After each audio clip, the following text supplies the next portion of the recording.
welcome back to another video. I'm Kira and me and my partner Ewan are sort of documenting our renovation series on TikTok and Instagram, and previously we did another video on YouTube. If you haven't watched that other video, we did a whole thing about saving for our first home. We're going into detail on how to renovate your house on a budget, and we thought it'd be easier to kind of do room by room as we renovate them, just so we can go into a lot more detail.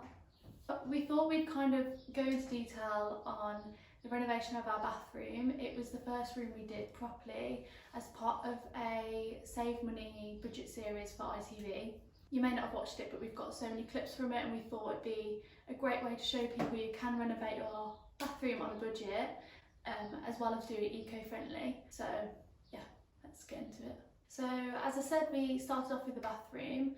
As you can see, the main reason we did the bathroom first was because it was sort of old. It was the original bathroom. It had no shower and was kind of just a little bit gross. It was kind of, we couldn't live in it for the foreseeable future with just a bath. So we wanted like a clean space in the house. It felt kind of desperate. I think the prospect of doing a bathroom first is kind of daunting, but we were sort of more confident in doing it because it fitted in with ITV's eco-friendly. It just meant we were more excited to do it rather than putting it off and doing other rooms first. The first thing I'll say is there's no point in paying someone to demolish your bathroom for you.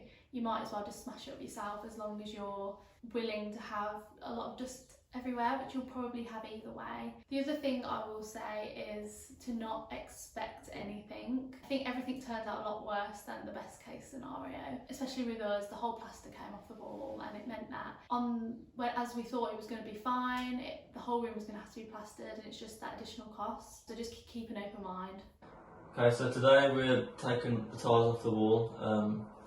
As you can see, the plaster's not the best, so we're going to have to plaster the whole room by the looks of it. So what you're seeing there is obviously completely free. It's just our time and effort put into it, and I think that is the main thing of a renovation on a budget, is that do anything you can do yourself. There's no point in being lazy unless you have the money, which we obviously don't. So it was quite good fun at first. It's just the tidying up that's a bit tedious. The other thing we didn't pay for was a skip. I think a lot of people said a skip was worth it. We just didn't think about it at the time. We were on quite a tight schedule for ITV, so we did end up putting it all on the front lawn, and we had a front lawn for the bathroom. We had quite a few people come and take away the main parts of the furniture to upcycle or recycle, which was great, especially as we were trying to make it as eco-friendly as possible. And then the rest we ended up paying someone to take to the local tip for us, as we didn't have a trailer or a van that we could take it in. So I think that costed us about £100, and it was definitely worth it because we didn't think about at the time where all the rubbish and material was going to go. So the next part of the bathroom was sort of designing what we wanted, and we did team up with ITV to kind of come up with a design that we both really wanted to have. We ended up having a complete layout change, so the door moved, we had a cupboard knocked through into the bathroom. So as part of the layout change, it meant that we had to have 2 doors blocked up and 1 door put in. This is sort of part of the bathroom that we couldn't do ourselves, and we acknowledged that we were going to have to pay someone to come in and do it, which we did, and we managed to get the lowest price that we could by sort of doing as much as we could as well. We weren't sure if the wall was a load bearing wall, so I would definitely make sure that you get someone in just to have a look, and let you know how easy it would be to install a door there. The other thing we did was we didn't have the other 2 doors bricked up, we had them studded, which meant that we were able to do the plasterboard ourselves, which saved a lot of money actually, and it meant that we could also have the inbuilt shelves in the shower, which we will show you later. So I'll do a full money breakdown at the end. The total of the re-layout with the builders cost about £300, which at the time was quite cheap compared to the market average, and that included us doing most of the work ourselves. So as part of the re-layout, we had to obviously have everything replumbed back in.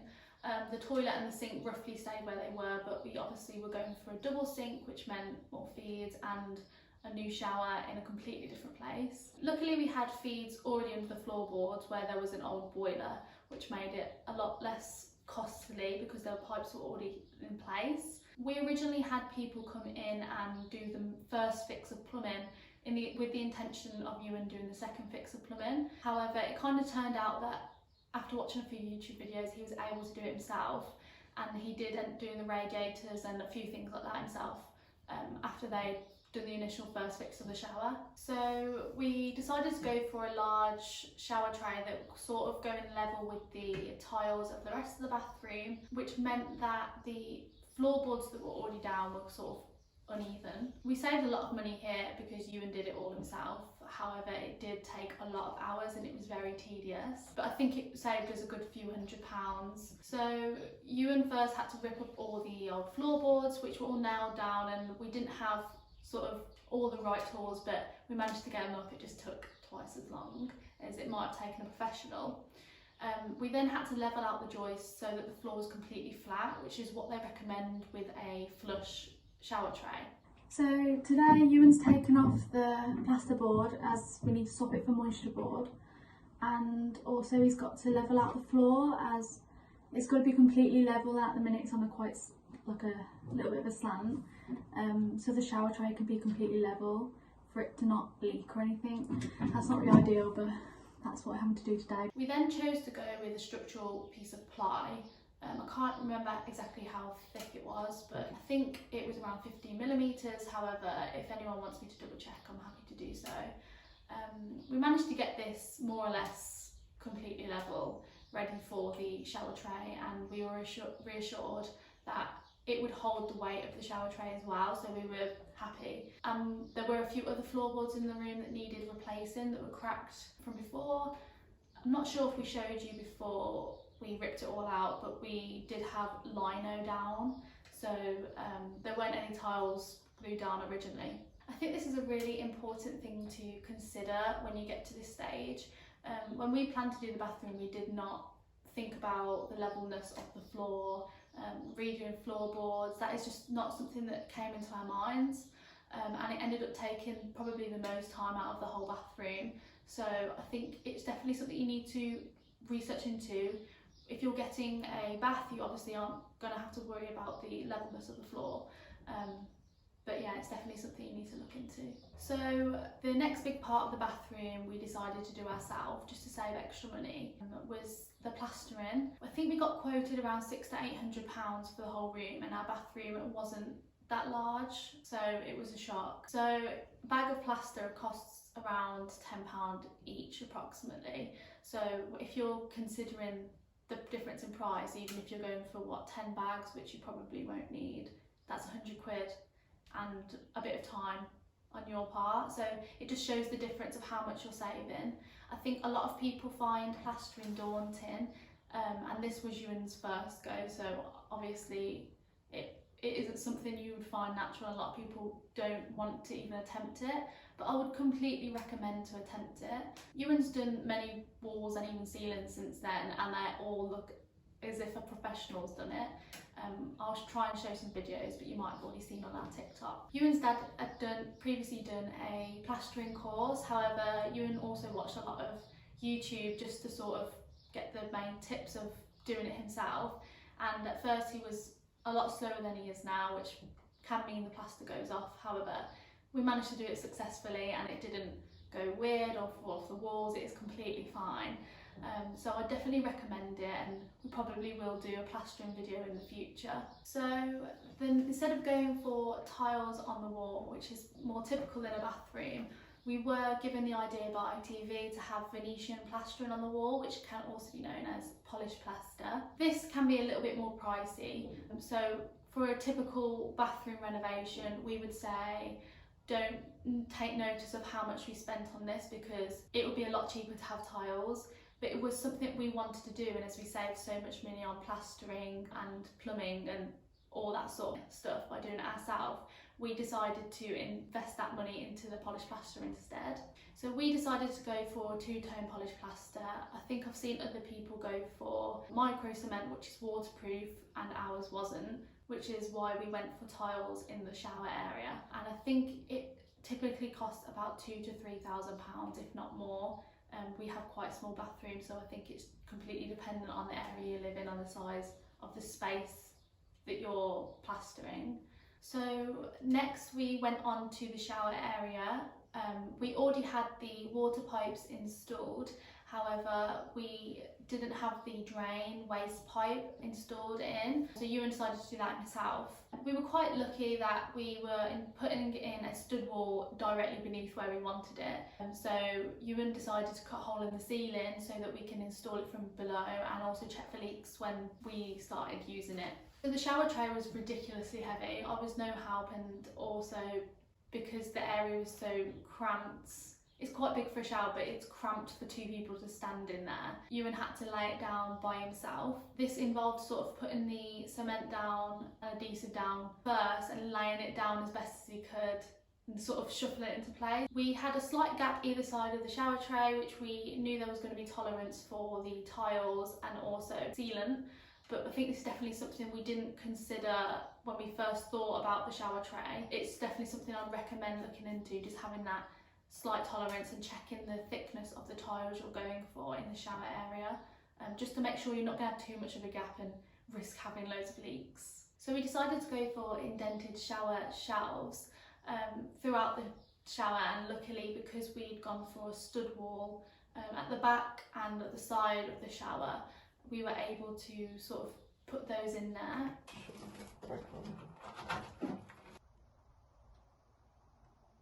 So one quick thing to note is, in a shower area we could completely recommend using moisture board. I think originally we did start using normal plasterboard and then realised that we need moisture board and switched it out, so that was great. Just make sure they have extra security with when it comes to water, and we didn't want to take any chances with the amount of time and effort we would put into it. So with the wall and the plyboard we put down before the shower tray, we used a waterproof sealant. It's sort of like a paint, but I can find out what it's called later.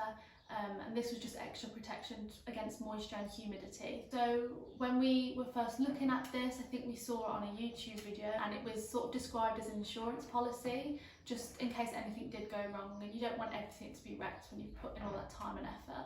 So with the bigger shelf on the side, we hadn't originally wanted it, so we had already put in the plasterboard and then decided we wanted it afterwards, which was probably our best decision because we use it so much.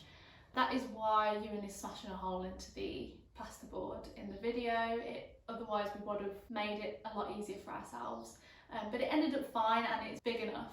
I think the only thing I would give as a tip is that if you're going to be doing a shelf, is to make it the size of a full tile. So you can put a full tile into the back of the shelf rather than having to cut it up, because it is literally like a jigsaw and it is a nightmare. So yeah, definitely make sure that your shelf is the full width of one tile at the back, just to save yourself some time. So we did have other bits and bobs that we did in our spare time other than the big tasks, which included like the soil pipe. We had it boxed in before and we decided we didn't want it boxed in anymore, but we had a little bit of things going on around there, and obviously the skirting board and things like that. But before that we went into tiling. So once again, we decided to save money and tile ourselves. As you saw, we only got tiles for the wall in the shower section and for the floor, and I think in total it came to about £350, which is really good. We went for quite cheap tiles, but we made sure we went for porcelain, which I would recommend as they're much more sturdy, and if you're cutting them they're less likely to crack. I think tiling, we had expectations where it would take us a few days, be quite easy. I think it was most likely the worst experience of Ewan's life. And that's us just being honest, and it's due to our own mistake. As we plastered the walls, we didn't make sure the wall was completely level. Obviously it was Ewan's first time plastering, so it is an easy mistake to make, and we didn't realise how important it would be. So 2 of the walls in the shower were moisture board, and we didn't plaster over those because you don't need to. It was the old brick wall that was plastered that wasn't quite level, so it meant that each tile we put on had to be individually levelled out using the adhesive, which took ages. It probably took about an hour per 3 tiles, and that was also with the added stress of cutting each one. so that they fit. So also with the tiling, it wasn't just slapping tiles onto the wall, it was trying to give the illusion that all the tiles were full tiles and making sure they were all level with the wall. I think the one tip I would give is to watch videos on how to measure the wall and compensate for the tiles, even if you're drawing out the tiles to see where they fit in, and also to thoroughly read the back of the packaging of the adhesive to make sure you're mixing it right and not using it when it's gone hard. I've seen a lot of people do tiling and it all just fall off the wall and it is shattering. Luckily it didn't happen to us, but if it had, I would have been gutted because of how long it took. We also had the added issue of having the shower tray already down, which meant we had to be really tidy, and adhesive is not tidy. So next was the floor tiles. These were also porcelain, and we went for huge tiles, which I think some people warned me against because the floor space isn't that large, but I definitely think it gives the illusion of it being a lot bigger than it actually is. So I'm really happy with the ones we chose. I think the floor tiles and the wall tiles are both from Bathroom Mountain, and they were on sale. We didn't go for anything expensive, like I said. So you definitely can get some really high quality tiles for a low price if that's what you want. I think the floor tiles were definitely a lot easier than the wall tiles just because of them being level. The first thing we did was put down some boards which are meant to kind of compensate for any movement in the floorboards, especially when you're walking, and stop any cracking of the tiles. So we first of all drilled down those, and then we started putting down the tiles. I think the first thing I noticed you doing was you started in the centre and made sure the full tiles were in the centre, and then any tiles that needed cutting were on their edge, which gave the illusion that all tiles were full tiles. So next was fitting all the bathroom suite. We obviously haven't gone for a bath. One of the reasons was just because we didn't have the space. The only way we would have been able to have the bath is if we left the layout how it was and preferred the design that we had. Obviously this was also great as it is meant to save water. I think we were mainly thinking about practicality and that we both don't really use a bath. A lot of people said, oh, if you want to sell it then it won't be beneficial for you, but I think if we ever wanted to extend or anything, we're always able to put a bath in the future. Next thing we installed was the double sink. I think that is the best thing that we've bought. We absolutely love it. We have sort of a his and hers and drawers each. It's also a floating sink, which we sort of didn't think about at the time as we don't have the pipes hidden. However, have boxed them in since then, so they aren't on show and you can't really tell. It means that they're easily accessible and not hidden in the walls if there ever was a problem. And then the last thing that we installed was the toilet. We have one of those toilets has a dual flush, which means that it is water conserving, and also it's rimless, which means it doesn't hold as much bacteria, so I would definitely recommend that. Compared to the last toilet we had, it is absolutely great, and we haven't had any problems with any of the furniture that we've installed. I think it was all from Victoria Plum, and the only other thing that we had was different was the electric towel rail. A lot of people have asked us about this as they didn't realise you could have an electric towel rail in the bathroom. I think it has to have it in a certain zone, which we found out from our electrician. You can't have it too close to the shower, but as the shower is so long anyway, we could have it anywhere in the bathroom. It just fitted in quite nice. We find that because it's electric, you can turn it on using your phone, which I guess is sort of like Hive, but a little bit different. And also it can be on a timer. It means that it's not run through the mains, so it saves us a lot of money. It doesn't come on when you have the rest of the heating on, so it's one less room heated. And we just turn it on whenever we're having showers, really. That brings me on to my last point of a final tip on how to save money if you're on a tight budget, is definitely think about using maybe a less skilled professional. That sounds really sort of cliche because everyone wants to have the best of the best and obviously the best of what they can afford. However, we found that if we went for maybe a trainee or an apprentice or anything like that, they're always accompanied by a professional anyway, and it will never be left, well, in our experience, at a low standard. It's always double checked, and it can turn out to be a lot cheaper because they're on a lower wage, which gives them the experience and gives us what we want. So the last few things that I will mention is the sort of electric side of it. We had the electrics done when we first moved in. We had a full rewire, so they were already in place, and obviously then we didn't know we were going to reorganise, relay out the bathroom.